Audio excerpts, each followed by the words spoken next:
And there's the bangle. And the knockout. Unfortunately, this Aegislash is going to come down and I'd be able to take a prize here. Sorry. Looks like Charlie's versus seeking for a Pokemon fan club. Got a little bit confused about what he was doing there. It looks like he's just playing the third Aegislash and the second Aegislash and kind of just giving himself outs regardless of what happens. You know, when you're winning, you definitely want to make sure that you are set up to where nothing can go wrong. And that's pretty much where Charlie is at this point.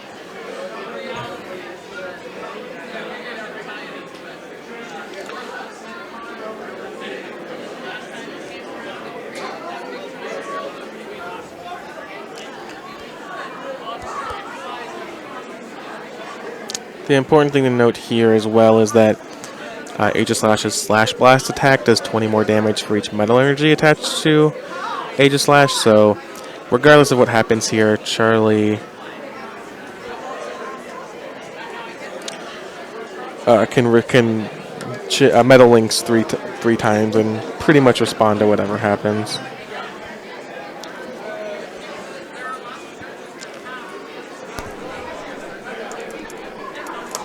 We've got special guest Alan Nguyen, Charlie's own brother, on the mic. How's it going, Alan? Good, good. And so, Alan just joining us. Charlie is going to win game 2, and we're going to go to game 3 here. Yeah. Royce is playing Night March. He dominated the first game, and then Charlie came back and pretty much did the same this game. You're familiar with both Night March and the Metal deck your brother's playing. How do you think the matchup plays out? Night March is really hard against the Metal deck just because you have to take turns setting up with the Metal deck. Compared to Night March of how fast it is, it's really dangerous for the Steel deck to run. Against Night March, the Steel deck probably has a big problem because both decks are relying on your discard pile. So in order for Charlie to do something against this deck, he needs to pretty much trump card. I don't know if he runs one in his deck right now. I don't think so.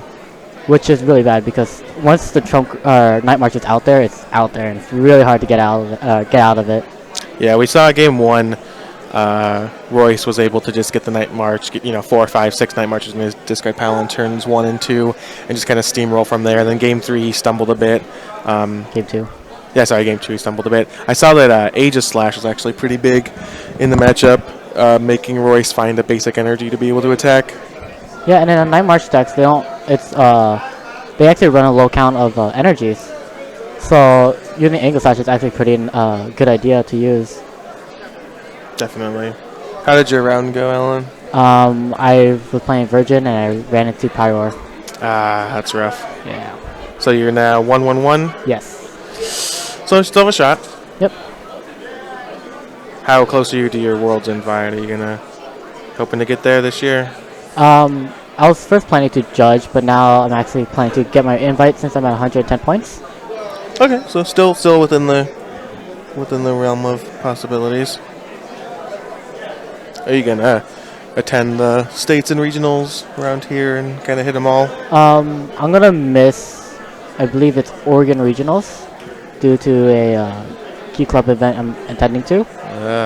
But I'm kind of making up with Utah regionals if it's not on the same weekend as Washington State's regionals. Okay, so you're just kind of being able to exchange one for another. You went to Utah last year as well, yeah? Yes, I topped 32 on that. All right, so here we go, game 3. So we talked a little bit about Charlie, how he's kind of been in and out of Pokemon throughout these past few years earlier. Can you tell us how, is he going to fully back in now, or is he just coming to the event to hang out with you guys, or what's the plan for him? Honestly, I don't know. He comes to us when we're testing and stuff, and he's like, "Hey, what is a good deck?" And we give him some list ideas, and he's like, "All right, just give me a deck and I'll play it." So he doesn't really say I'm gonna be competitive this season. I think he's just gonna come in and out once in a while. So he may not be fully on the competitive track, just trying to get some points while he can. Yeah. All right, it looks like Royce gets to go first. Is getting the ideal setup, really. Battle Compressor into 3 Night Marchers in the discard pile.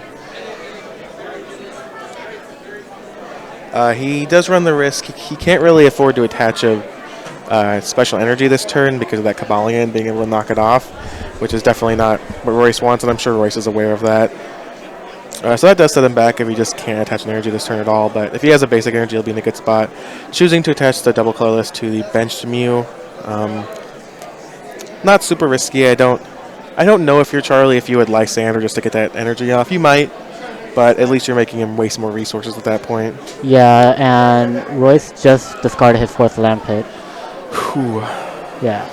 I didn't see what was the second card he discarded off the computer search, but by the looks of it, he now has the 4 Lampits in there due to the Battle Compressor and the 1 computer search. And it seems like it's going to be very interesting because he got 4 in there, and he's just end for more. So the chance of possibly getting the damage, like the 180 damage out next turn. Yeah, and Lampit's the best one to get rid of as well because you actually cannot play it. It's a stage 1, so being able to dump all those 4 in and then maybe even more. Like you say, he's getting 6 new cards here. Easily see another Battle Compressor. There's a Pumpkaboo.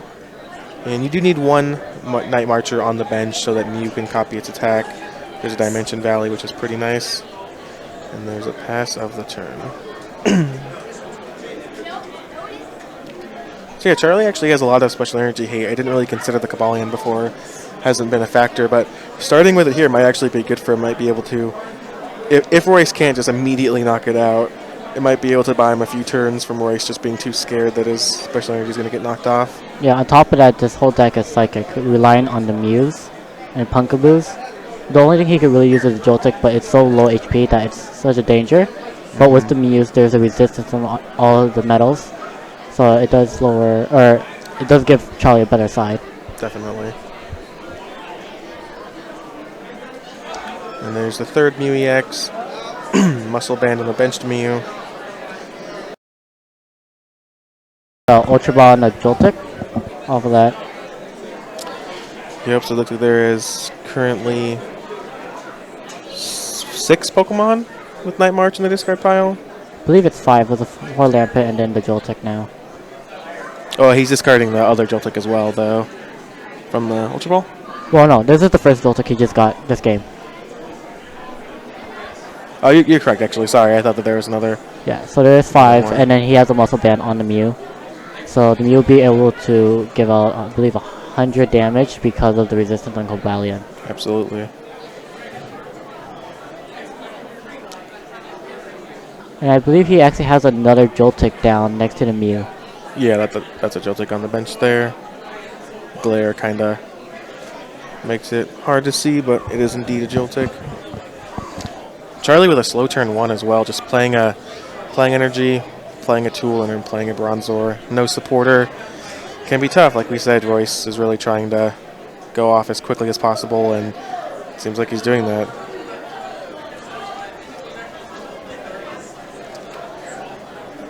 Going to add a 6th Night Marcher. Yes, and then that's the second. Pile. That's actually 2.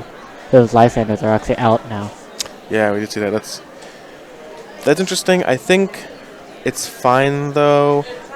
You never want to discard your Lysanders, but A, you have Versus Seeker, and B, I don't think you're going to really care about Lysandering too much because you can do so much damage. Yeah. It's similar, when David Cohen won the World Championship in 2011, he didn't play any Pokemon Catcher or Pokemon Reversal at the time, which was thought of as insane. Like almost every deck played Pokemon Reversal, but he just thought, hey, I can do infinite damage. I don't need it. Would rather use those Slash for something else. I can always knock out their active, which is a similar case here. Yeah, and then I didn't see that there was actually an Eevee, so there's probably there is a Flareon in this deck, I assume? I didn't see him get a Flareon. I've seen him have a Leafeon. Okay. So I'm not sure about Flareon. So there is a chance, because, well, you haven't seen a Flareon, but there's a chance of a Flareon coming out also, which is putting Charlie in much danger. And it seems like he has a double colorless to do, I believe, 100 damage to the Cobalion. And did Charlie draw a supporter?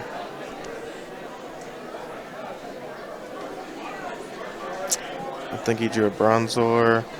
Megaphone is strong. Megaphone is not the card that Charlie wants to play, but it's fine. I'm gonna go ahead and knock off that special energy. So you see Charlie had an Ultra Ball in his hand and chose not to play it. Why do you think that is? Because the logic that I would think of is that you want to get rid of everything in your hand and thin out your deck to make the chances of you drawing something relevant next turn better. By the look at the amount of the cards in his hand, if he does Ultra Ball, I think he's actually waiting if he draws something like a computer search out.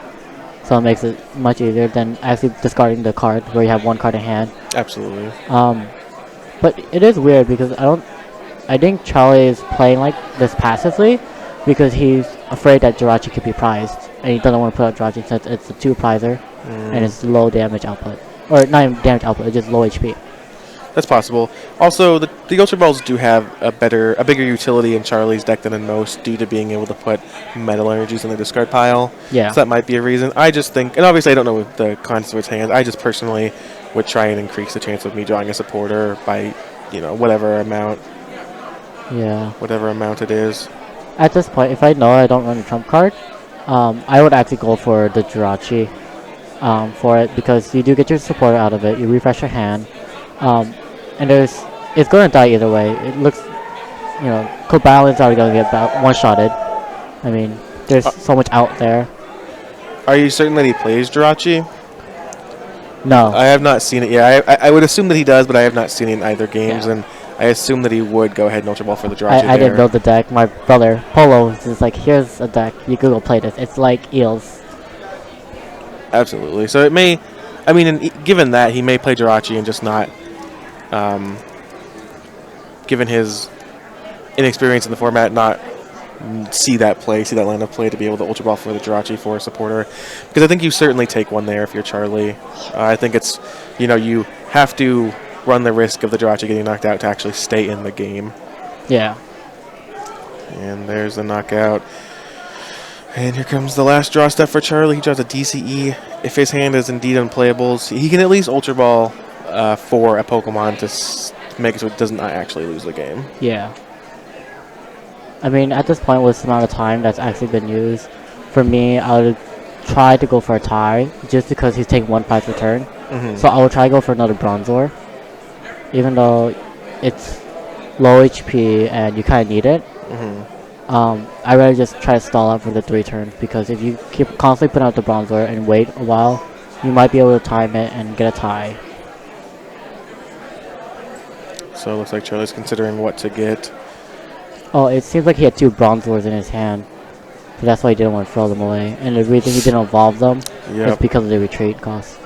Absolutely. So that's a really tough spot to be in. I think if I'm Charlie, I still Ultra Ball there. But if he doesn't play Jirachi, maybe I don't. It's certainly a close decision. He's getting an Aegislash, so that's going to save him a bit, because he's going to make Royce look for the just a psychic energy, I believe. He has grass, actually. Oh, he run grass. Yeah, Okay. for the Leafeon. And just passes the turn back. But Royce does get this turn to draw some cards, maybe draw a prize, and find the basic energy. And I believe those are his last 2 double cardless on the field. Charlie was able to enhance one of them off the Mew, and also Kabalion. Yeah, Kabalion, the other one.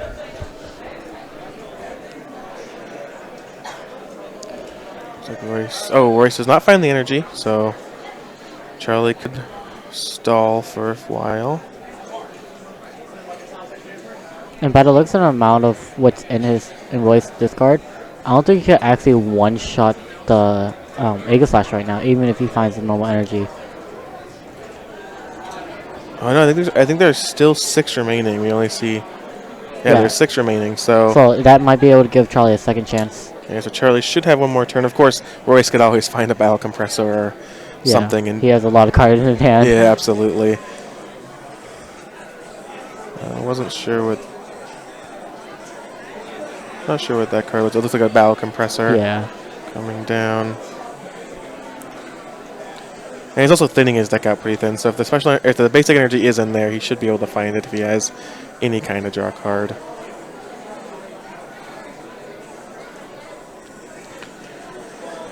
Ultra Ball thinning his deck out a little bit more. And I believe that's the 10th one, so that should be enough. Absolutely. Yeah. He hesitated on discarding the Leafeon, but I think you can pretty safely do that. You're not going to... with the amount of cards in his deck, it seems like there's around 12 cards, and he probably has a Juniper in his hand. So the chances of it getting is really high right now. Yeah, and you're not gonna need the Leafeon. Like the way this game is going, it's likely only going to last a few more turns. And there's another Battle Compressor. He does have the energy there, though. I see it. In the deck? Yeah, and It's very possible that he has an N, and which is why he's discarding all these cards, is because he wants to make sure that he can hit it. yeah. And obviously would reset Charlie and has a chance of Charlie drawing all the cards he needs and making a comeback here. Oh, he just has the he just has Sycamore, yeah, and that should be. And Charlie's off. Charlie's not sure what's going on. For those of you at home, Royce is going to attach the grass to the benched Mew, retreat the active Mew, and attack with the benched Mew. He can't he can't attack with the Mew with the double colorless on it due to the Aegislash's Mighty Shield ability. So Royce Mapes wins 2-1 and advances to 3-0. Maybe we'll get an interview with him.